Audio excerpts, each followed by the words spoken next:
Helicopters. Our skies are full of them.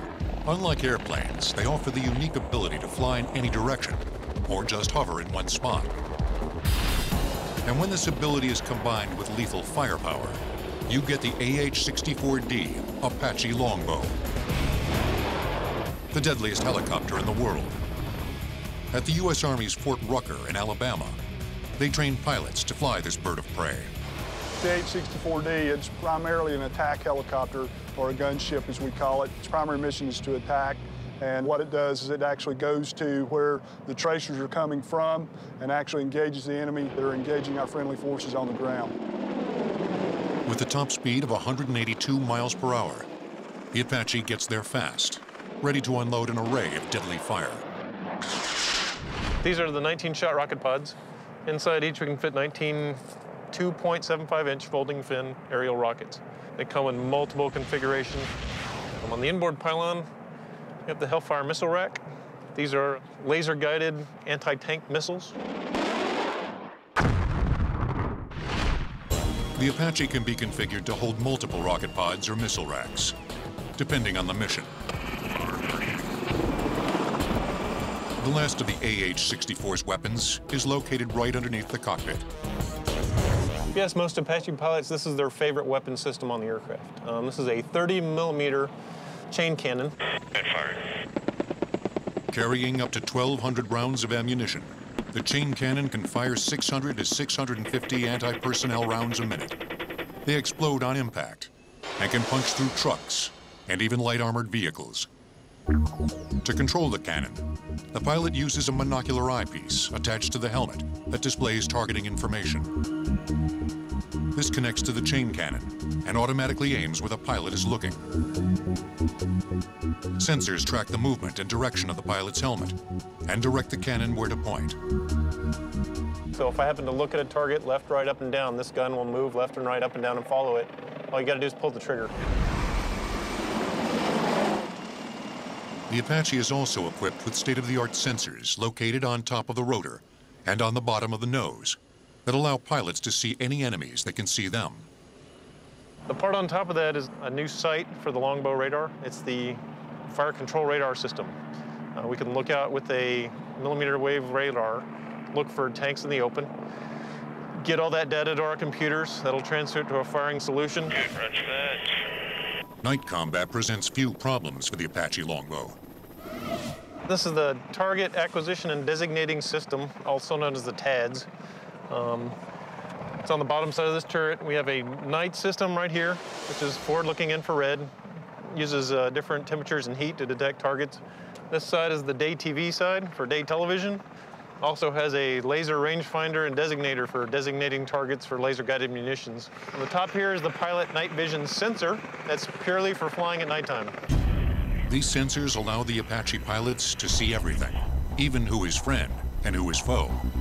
We don't indiscriminately just shoot at people. With this aircraft, because of its digital capability, we can zero in on just those people that are doing bad things. The Apache's extreme lethality also makes it a threat deterrent. The mere presence of the Apache in the sky is often enough to dissuade the enemy from attacking friendly ground forces.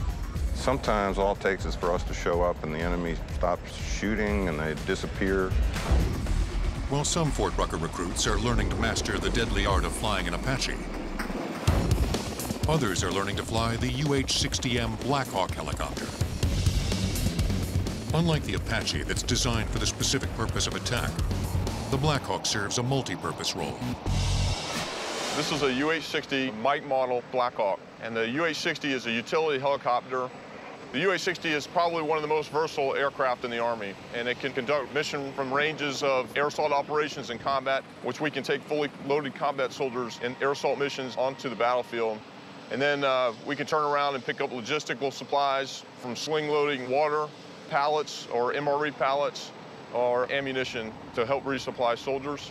We can do medevac missions, which is picking up casualties on the battlefield, delivering to the medical treatment facilities, which has drastically increased the survivability on the battlefield. Number 1 and number 2 battery utility bus circuit breakers are in.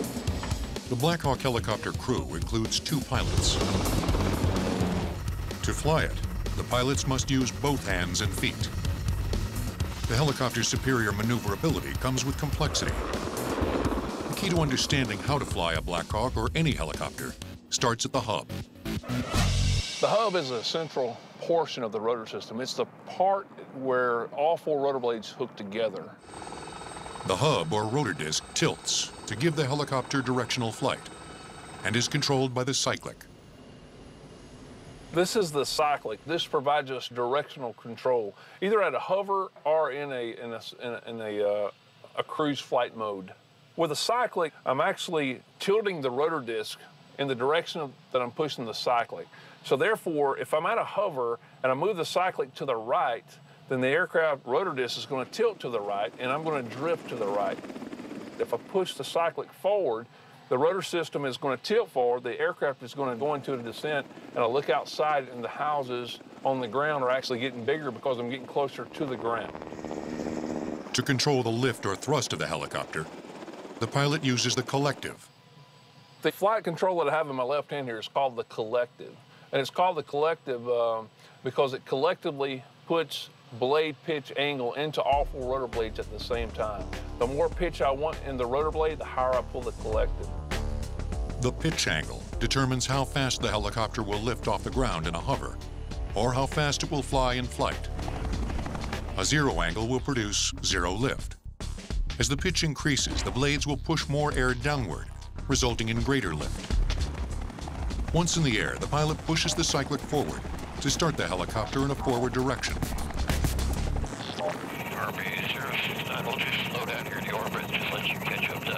As the pilot flies the aircraft, he uses the tail rotor to keep the nose of the helicopter pointing forward. The purpose of that tail rotor is to provide thrust in the opposite direction of the main rotor turning so that we can maintain our directional flight. Since the main rotor system turns counterclockwise, there's an equal and opposite reaction that forces the fuselage clockwise. Tail rotor counters that.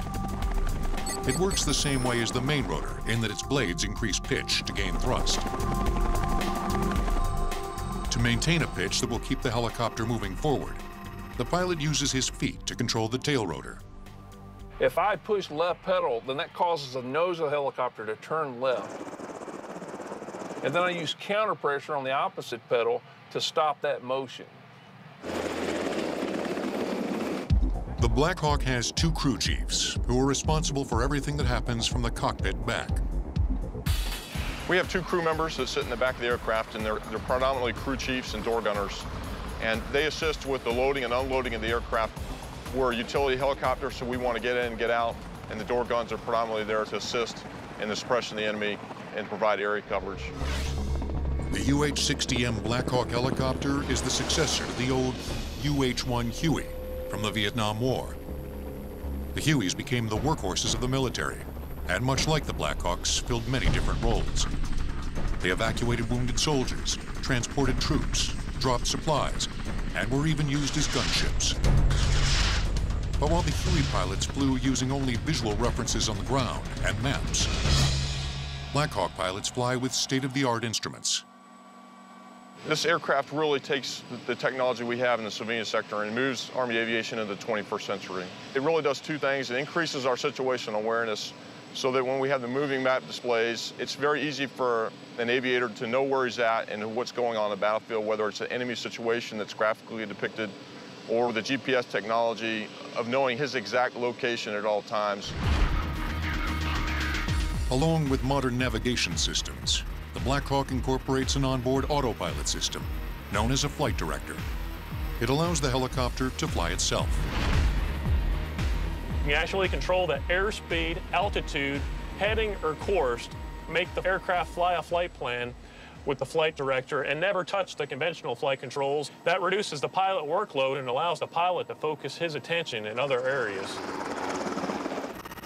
These Black Hawks are used for many different operations and even do a little light lifting.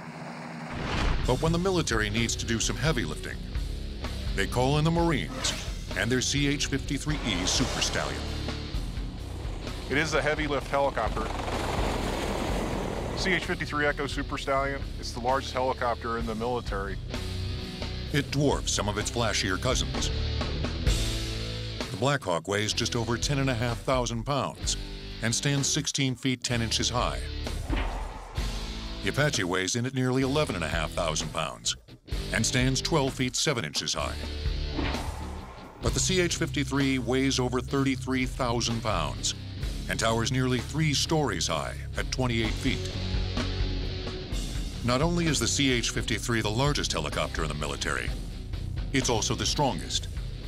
The Super Stallion can carry internal loads of up to 20,000 pounds in the cargo hold, or external loads of 32,000 pounds hung underneath the aircraft. It can carry everything from armed troops to armored vehicles. Well, the primary mission of the helicopter is assault support, carrying troops and equipment around the theater or wherever we're operating at to make sure that they get the supplies they need, the equipment, the ammunition, and basically moving Marines around. To complete these missions, it takes 2 pilots and 3 crew chiefs, who are responsible for loading up the inside. We call it beans, Band-Aids, and bullets. We can take anything in the back. Or hooking up external loads underneath. It's either a single point lift or a dual point lift. Dual points are usually for longer, wider loads so that you can keep the load from spinning.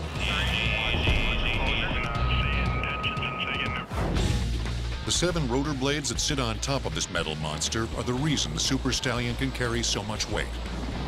They're so strong that the blades create downward winds in excess of 85 miles an hour. We're up on the rotor head on the CH-53 Echo, and from here out it's about 400 pounds. Put things in perspective, there's 7 of them. That adds up to 2,800 pounds. 2,800 pounds can lift 73,500 pounds. The mechanical muscles that move these blades come in the form of 3 GE engines that produce 12,000 horsepower. We're not worried about how much power we have to pull to make a turn or climb or descend. We've got it there at our fingertips.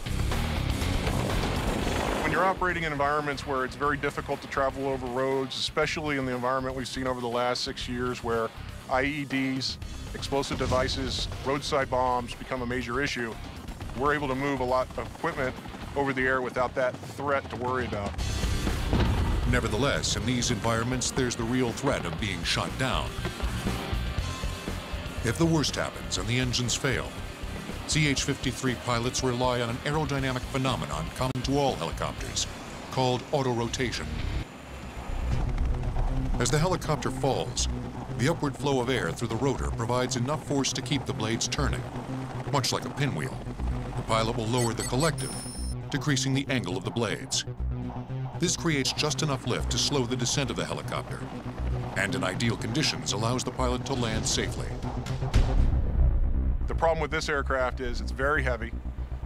It falls like a rock if the engines are out, and if you get that one shot, it's going to be a hard landing no matter what you do. While the Super Stallion carries the heaviest loads, and the Apache can rain death unto thousands. Survivors coming up. Other helicopters save thousands, thanks in part to their unique capabilities. At nearly 125,000 pounds, the largest helicopter ever built was the Russian-made Mil V-12. On August 6, 1969, the V-12 set a record by lifting 88,636 pounds. Helicopters will return on Modern Marvels. Whether a Black Hawk or an Apache, Super Stallion or a civilian model, all helicopters have an aerodynamic versatility unmatched by any other aircraft. They can go up, down, sideways, backwards, and forwards. But it's the helicopter's ability to hover over a sinking ship or a survivor floating in the ocean that makes it an essential rescue instrument to the men and women of the U.S. Coast Guard. And it's this capability that sets it apart from the planes and boats that the Coast Guard uses in conjunction with the helicopter.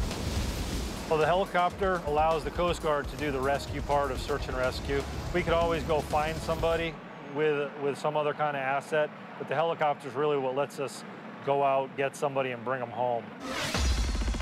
At the U.S. Coast Guard Aviation Training Center in Mobile, Alabama, pilots and crews learn to fly and operate one of the most technologically advanced helicopters in the fleet, the MH-60T Jayhawk.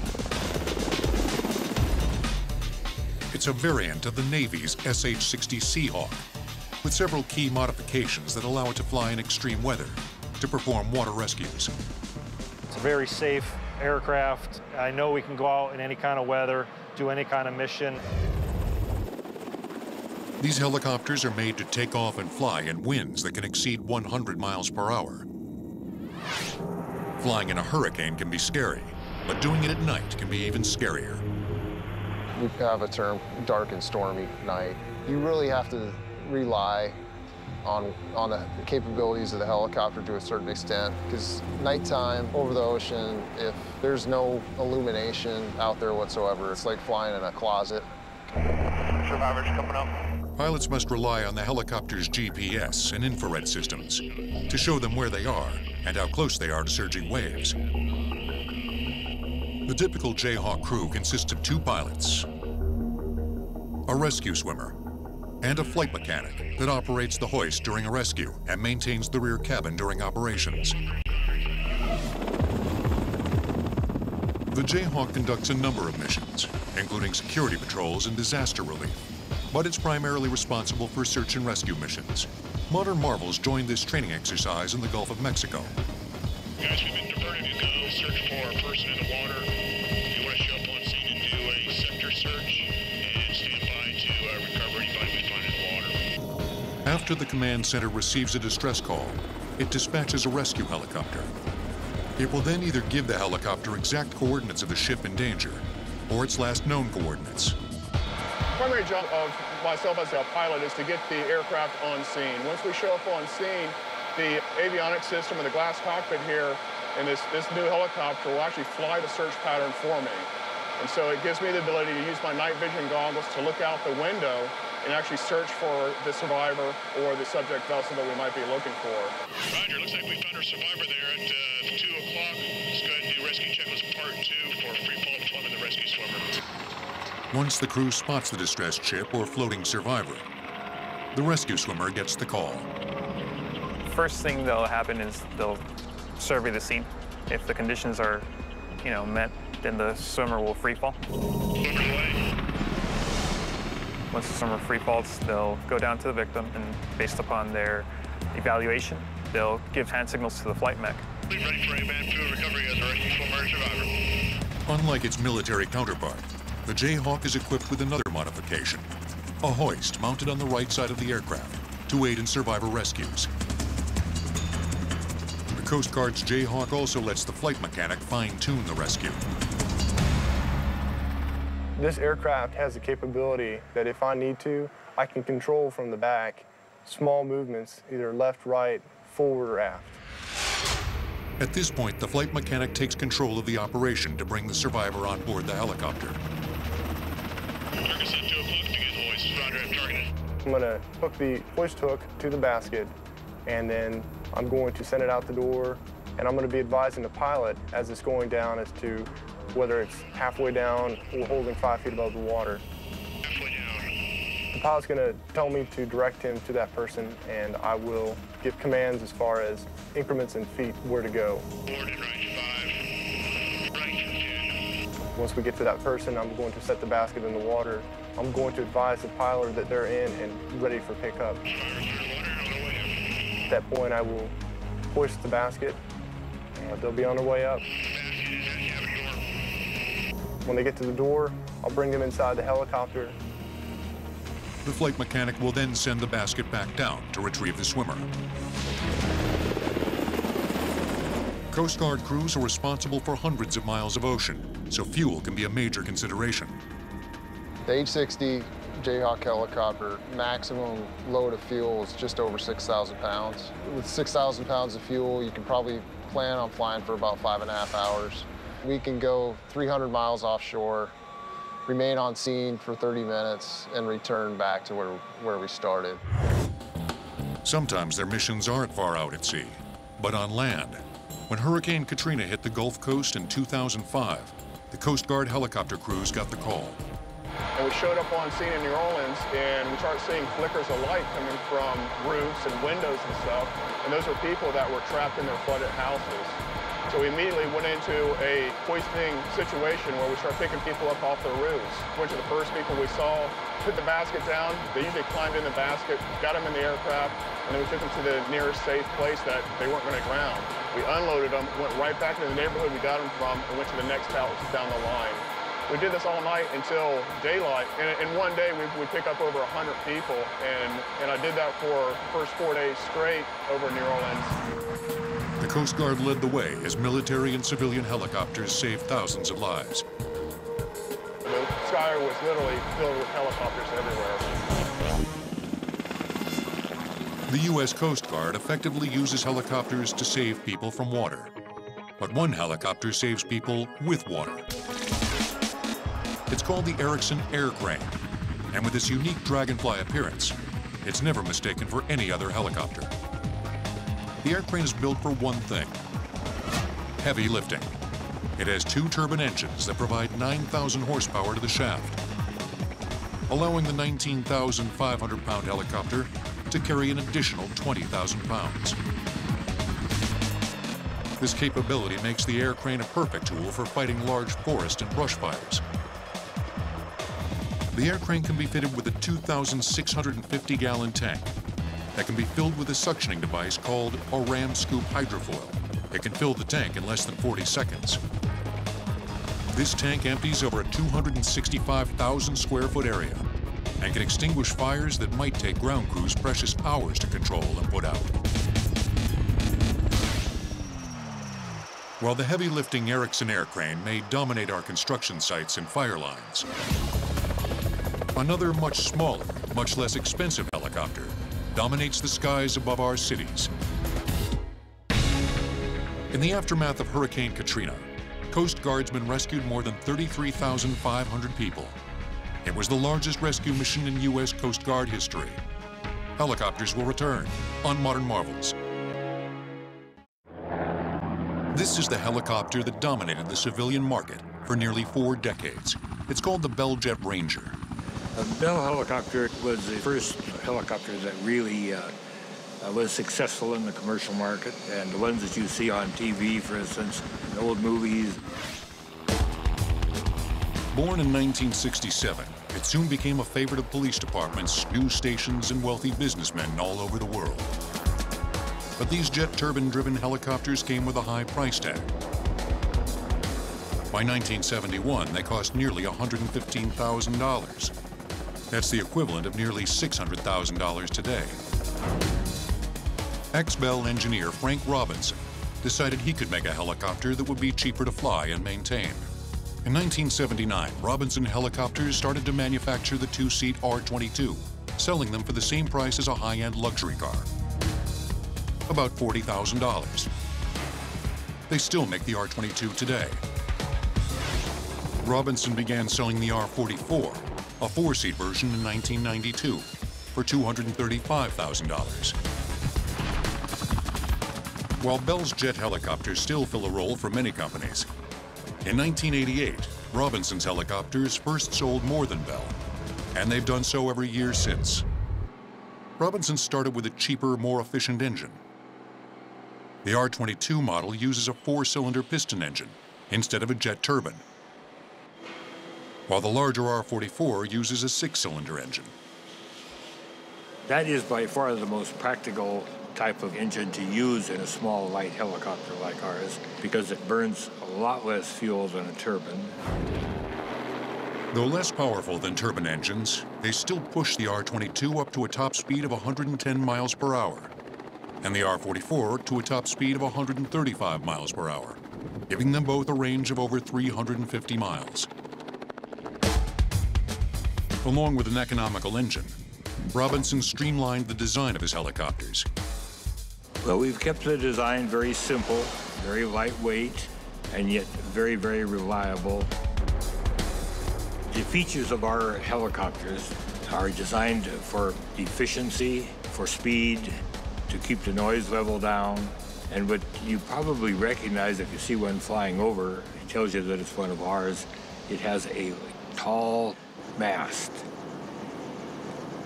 The rotor is up considerably higher than the rest of the fuselage, And we do that because it allows us to use a large diameter rotor, which is more efficient than a smaller diameter rotor. The larger mast allows the blades to extend over the aft rotor. But before they fly, they all start out as nuts and bolts and sheet metal. The raw materials come in one door, and they end up going out another door as a finished flying helicopter. Nearly every part of every Robinson helicopter is made in-house and entirely built by hand. And that process starts with cutting and shaping the metal into specific sizes to be sent to the sub-assemblies. This is where all the parts are constructed before being sent to final assembly. Here, parts like the tail boom, rotor blades, cabin, and landing skids are assembled into a complete helicopter shell.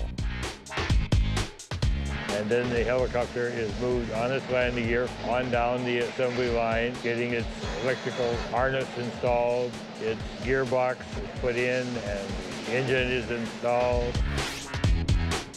After the helicopter is completely assembled, it's painted, flight tested, and ready for the customer to fly it home. Robinson's simple design allowed the company to produce nearly 900 helicopters in 2008 at its manufacturing facility in Torrance, California. No helicopter manufacturer had ever produced that many in a single year. Of course, they cost a little more now. The R-22 sells for $243,000, and the R-44 for nearly $400,000. One agency that realizes the value of a Robinson helicopter is the El Monte, California Police Department. They maintain a fleet of 3 R-44 helicopters that have been converted for police use. You have a high candle power searchlight, which is used to illuminate ground person at night. We also have the FLIR, which is the forward-looking infrared, which enables the observer to see heat signatures on the ground at night and even during the day. We also have a different radio package which allows us to talk to a wide variety of police agencies within the Los Angeles County. And there's other equipment such as LoJack, which is a vehicle locating device. Even with these extra add-ons, Robinson helicopters operate for a third of the cost of larger, more expensive police helicopters. That allows us to have 3 and allows us to stay in business and do what we do best, and that's providing a safe aerial platform and a safe environment for the citizens we serve. Having that helicopter in the sky is equivalent to having anywhere from 5 to 8 ground officers in the area, and also gives the police a significant advantage.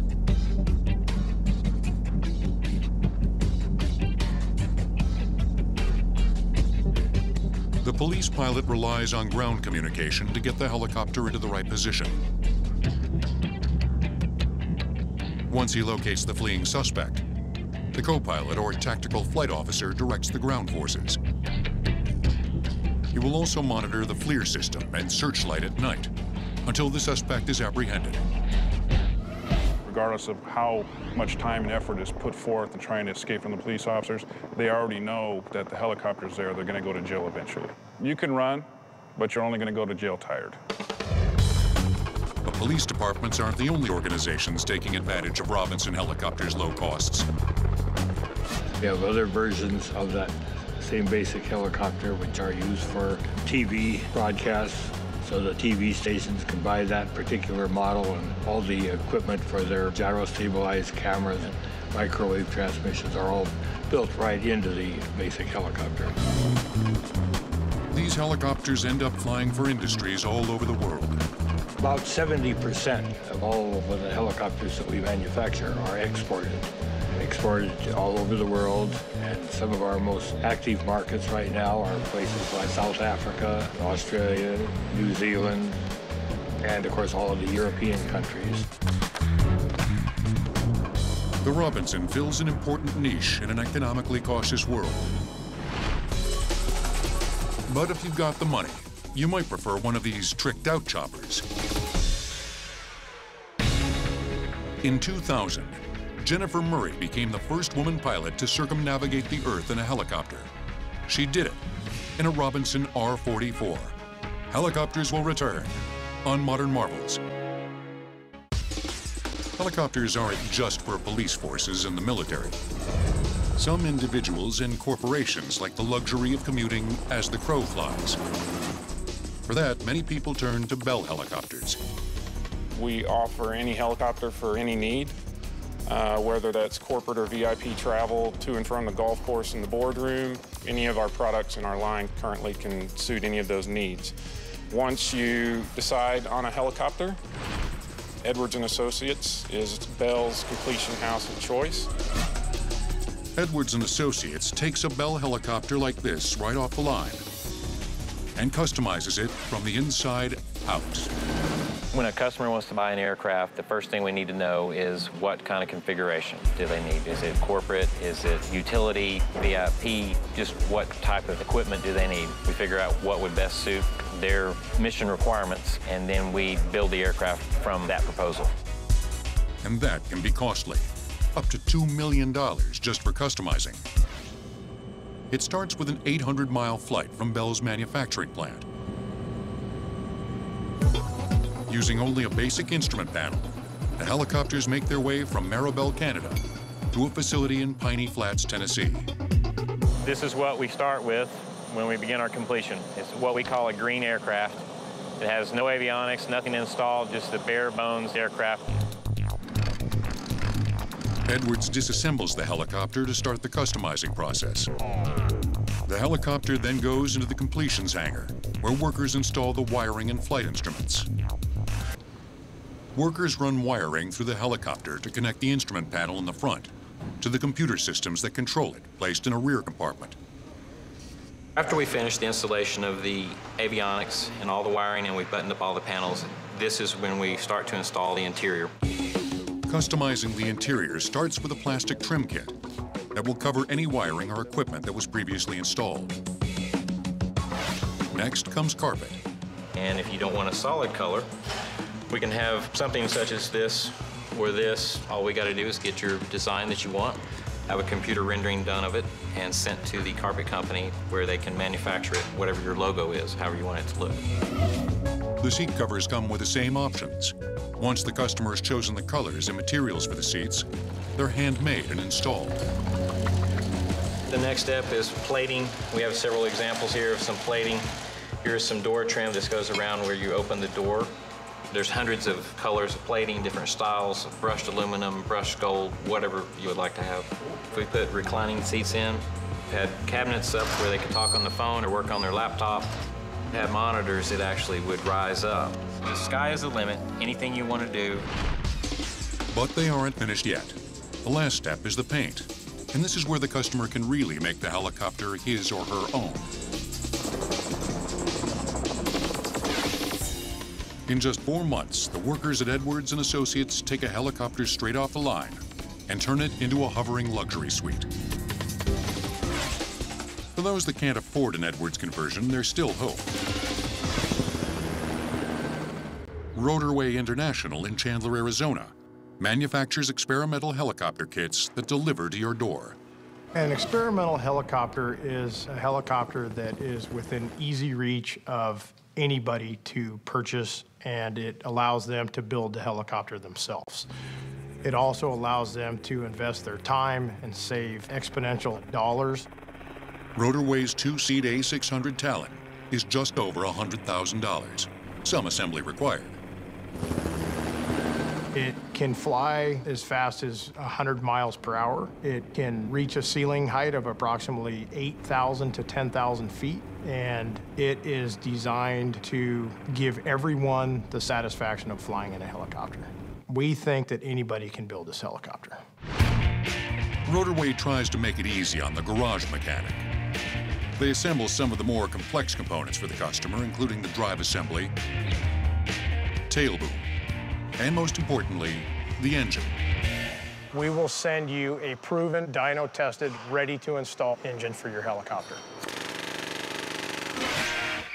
One man that knows all about building a Rotorway helicopter is flight instructor Chris Strachan, who's building his third A600 Talon at his hangar in Van Nuys, California.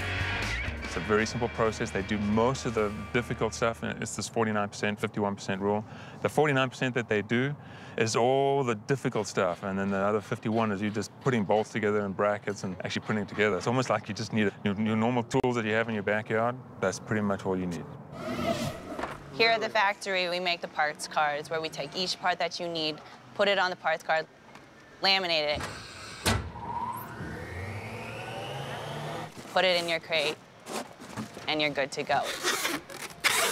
Each parts card has a specific label on them with on your blueprints, explains to you exactly where each part needs to go.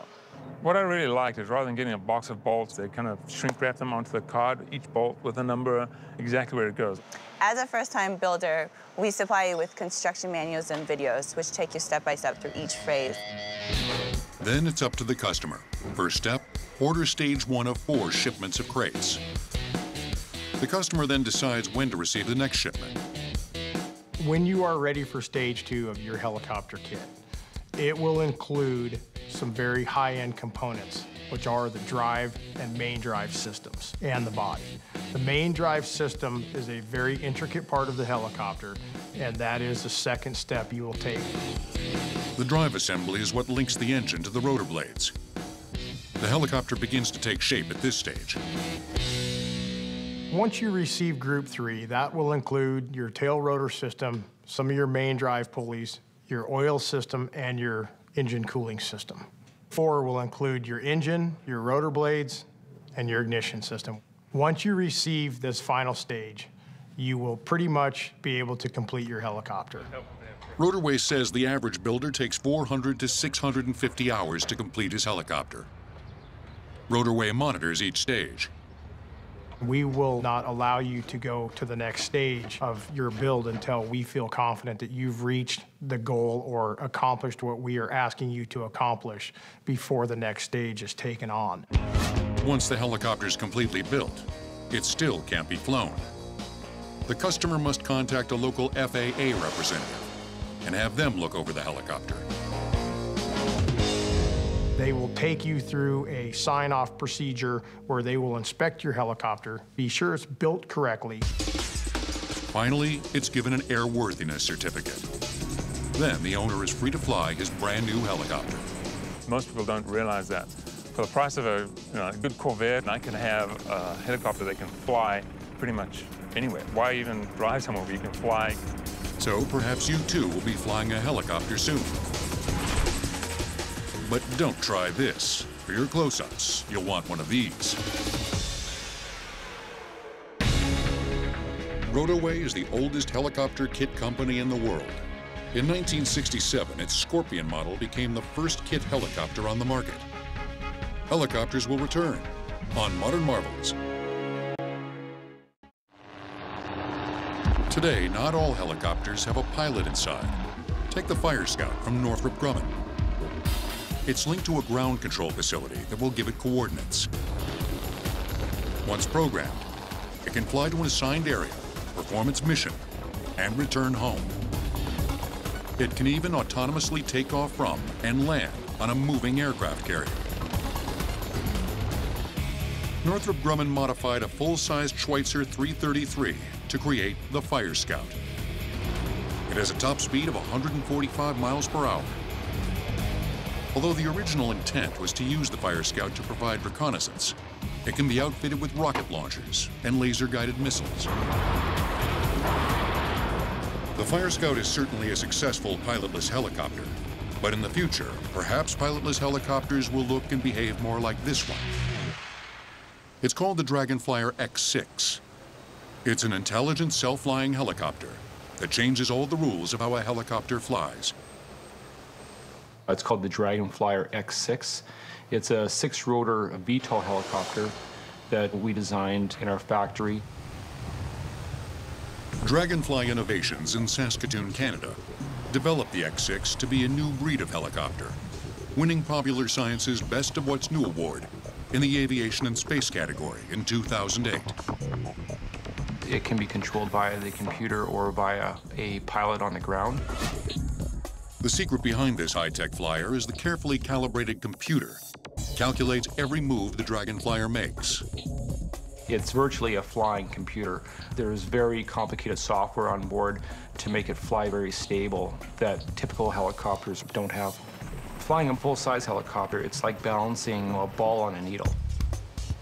Now, this helicopter is unique in that it senses acceleration and angles, and it always wants to keep level. So right now, we have full control of the helicopter. We have yaw, which is this movement. We have pitch forward, pitch backward, and roll left and roll right. So what I'm going to do here is I'm going to take these sticks and smash them around, and you'll notice how that the helicopter always levels itself. If you ever get confused or in trouble, let go of the stick. The way the Dragonflyer uses its 6 rotors to move is revolutionary. The helicopter changes direction by speeding and slowing up the RPM of the individual motors. So if you wanted to go forward, you would speed up the rear motors to push the helicopter forward. To yaw the helicopter right, you would speed up all the top motors and slow down all the bottom motors. On the contrary, to yaw left, you would speed up the bottom motors and slow down the top. So just the varying RPM of the individual motors will make this helicopter go in a different direction. A typical helicopter uses the pitch of the rotor blades to increase speed. This helicopter has a fixed pitch. Speed is controlled by simply increasing the power of the motors.